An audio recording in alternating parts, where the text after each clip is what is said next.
자, 그 얼마 전에 그 더본 코리아 상장했었잖아요. 이거 신규 상장주로 백종원 대표가 있는 회사죠. 근데 상장하고 나서 이렇게 하락을 했습니다. 그러니까 이게 우리 모두가 좀 알아야 되는 게 뭐냐면 지금 마이너스 반토막 났어요. 그렇죠? 신규 상장주들의 가장 큰 문제는 상장하기 전에 실적을 어떻게 해서든지 다 땡겨와서 부풀리기를 만듭니다. 부풀리기를 만들어서 마치 굉장히 시가총액이 높게 평가돼도 괜찮은 회사인 것 마냥 시장에 상장을 한다는 거죠. 근데 결과는 어떻게 돼요? 시장에 입성하고 나면 어떤 평가를 받습니까? 시장은 냉정하거든요. 좋은 회사는 당연히 매수를 들어오겠지만 이 부풀리기 상장 전략을 알기 때문에 오로지 상장 초반에만 이게 반짝 오를 거야. 왜냐면 부풀리기 전략을 썼으니까. 반짝 오를 거야 라고 해서 미리 매수한 사람들은 상장하고 나면 다 매도로 바꿔버리는 거예요. 그리고 시장도 이미 그것을 알고 있기 때문에 처음에 상장했을 때만 주목을 받을 걸 알고 있어서 그때만 매수를 하고 그 뒤에는 전혀 매수하지 않는다는 거죠. 근데 문제는 뭐냐면 작년부터 이런 신규 상장주들의 부풀리기 상장 이후에 전혀 관리가 안 되는 이런 모습이 계속 나타나고 있습니다. 이거 진짜 심각한 문제예요. 그러니까 사실 우리는 알잖아요. 신규 상장주 어떻게 해야 된다? 저도 자주 말씀드리지만 굉장히 조심해야 된다. 투자하면서 정말 조심하셔야 돼요.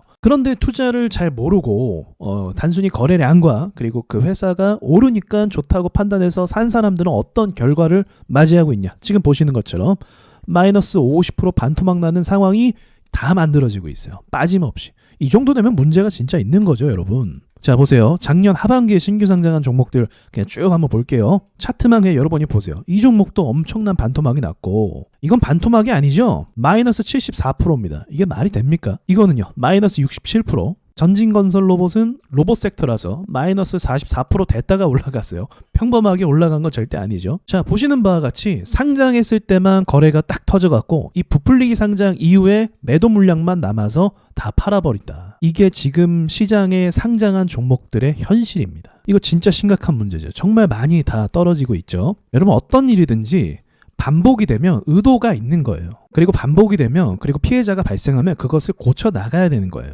그런데 그런 고쳐 나갈 개선의 여지가 지금 전혀 없이 계속적으로 무의미한 종목들, 제가 봤을 땐 그래요. 그런 종목들을 계속 상장시키고 있습니다. 오늘 같은 경우도 사실 그랬어요. 그러니까 이런 거 우리가 좀 알아야 피해를 먼저 당하지 않을 거고 그리고 우리가 사주지 않아야 이제는 이런 장난질들을 안 하겠죠. 근데 이제 다 단타를 들어오고 이제 약속된 거죠. 신규 상장주는 수급이 받쳐줘 하면서 약속된 그 수급 안에서 서로 단타를 하고 있는 거죠. 자, 보세요. 오늘 따상에 성공한 위너스라는 회사입니다. 상장했을 때 200% 이상 상승했었나요? 그리고 나서 이제 종가까지 또 올라서 300% 상승 마감을 해버렸어요. 시가총액은 2,300억 정도 됩니다. 거래대금 얼마 터졌나요 오늘? 거래대금은 8,400억 터졌네요. 거의 1조 가까이 발생을 했어요. 자, 그럼 이 회사는 어떤 회사일까? 자, 네이버에 위너스라는 회사를 검색하면 이 회사는 작년에 설립된 회사고 배선기구 및 전기차 충전기 제조업을 하고 있다고 합니다. 그리고 구체적인 사업 내용이 좀 들어가 있고요. 건설 쪽에도 배선 관련된 어떤 일을 하는 회사인 것 같아요.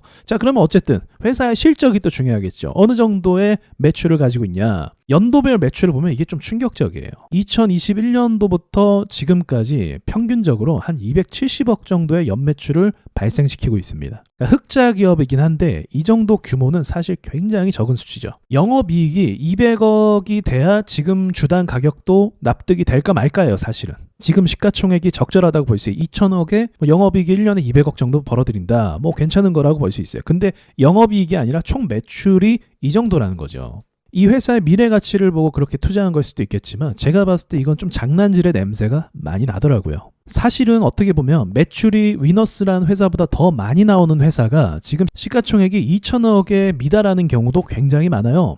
자, 보시면 나무가라는 회사가 있는데 섹터가 다르니까 완전 비교할 수 없겠지만 어쨌든 규모는 비슷한 회사인데 시가총액 2천억입니다. 오늘 상장한 종목보다 시가총액이 낮아요. 매출 같은 경우는 분기마다 1,000억 원 정도의 매출을 발생시키고 있습니다. 영업이익은 분기마다 50억 전후로 좀 벌어들이고 있고요. 그러니까 연으로 따지면 영업이익이 200억 이상 벌어들이는 거고 매출은 5천억, 4천억 이렇게 된다고 볼 수가 있는 거죠. 규모가 나름 있는 회사입니다. 이 정도가. 근데 신규 상장주가 뻥튀기가 돼서 이보다 못한 회사가 굉장히 고평가를 받는 게 지금의 상황이라는 거죠. 그럼 하나를 하면 열을 알 수 있다고 이건 무엇을 의미하냐면 지금 시장이 과거에는 뭐 그 정도는 사실 아니었던 것 같아요. 요즘 들어서 여러분들 느끼시겠지만 신규 상장이 굉장히 많죠. 이건 뭔가 이유가 있는 거예요. 그렇다고 뭐 기술이나 혁신적인 회사가 상장하는 것도 아니고 그냥 하청의 하청업체 수준의, 제가 봤을 땐 그래요.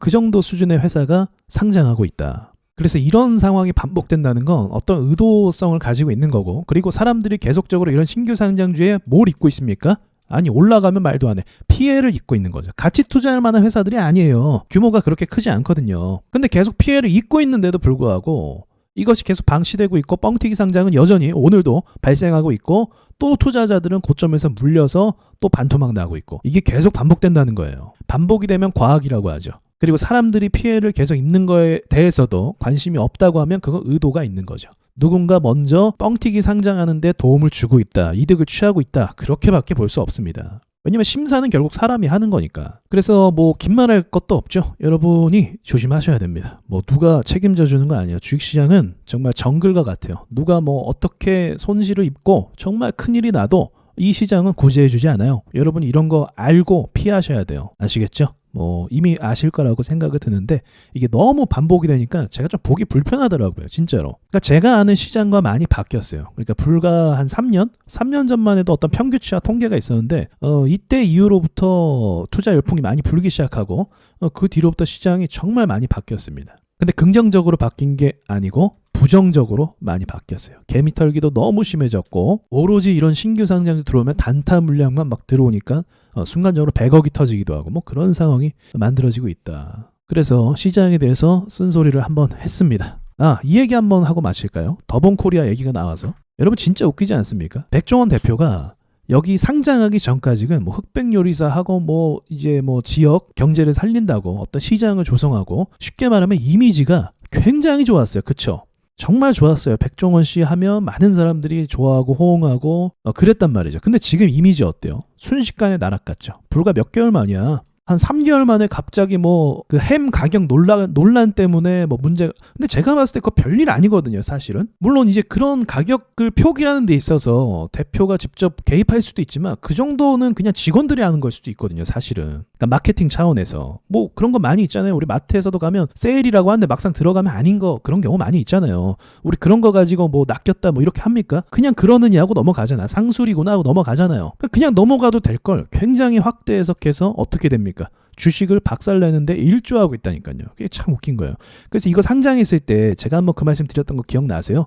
이 회사의 가장 큰 리스크는 백종원 대표 그 자체라고. 왜냐면 이미지 메이킹으로 어쨌든 뭐 여러 가지 사업들이 잘 전개되고 순항이 됐었는데, 그 이미지가 한번 나락가면 어떻게 된다? 주가도 부양할 수 없습니다. 그리고 그 이미지를 통해서 백종원 대표의 프랜차이점 가맹점을 하지 않을 가능성도 더 높아지고, 그래서 그 부분이 리스크라고 말씀드렸는데 그 리스크가 어떻게 상장하자마자 바로 터지는지 모르겠어요. 그러니까 이런 부분도 저는 좀 구린내가 사실은 난다고 생각합니다. 언론에서 어떤 회사를 좀 집요하게 공격하고 좀 때리고 그런 것들은 좀 문제가 있다고 볼 수 있는 거예요. 물론 이제 진짜 윤리적으로 문제 있는 회사들 말고 그냥 좀 봐줄만 한 것도 막 문제를 삼는 경우가 있단 말이에요. 그러니까 더 큰 문제가 발생하는 거죠. 그러니까 무슨 말이냐면 그 햄 논란이 사실 그냥 별거 아닌 걸로 넘어갈 수도 있어요. 근데 이 햄 논란 때문에 매출의 영향이 직격탄을 맞을 수 있는 회사라는 거예요. 더본코리아는. 더본코리아의 매출이 만약 떨어지게 된다면 이 별것도 아닌 걸로, 사실 제가 봤을 땐 그래요. 여러분은 뭐 심각하게 생각할 수도 있겠지만 제가 봤을 땐 그렇게 큰 일은 아니라고 생각하기 때문에,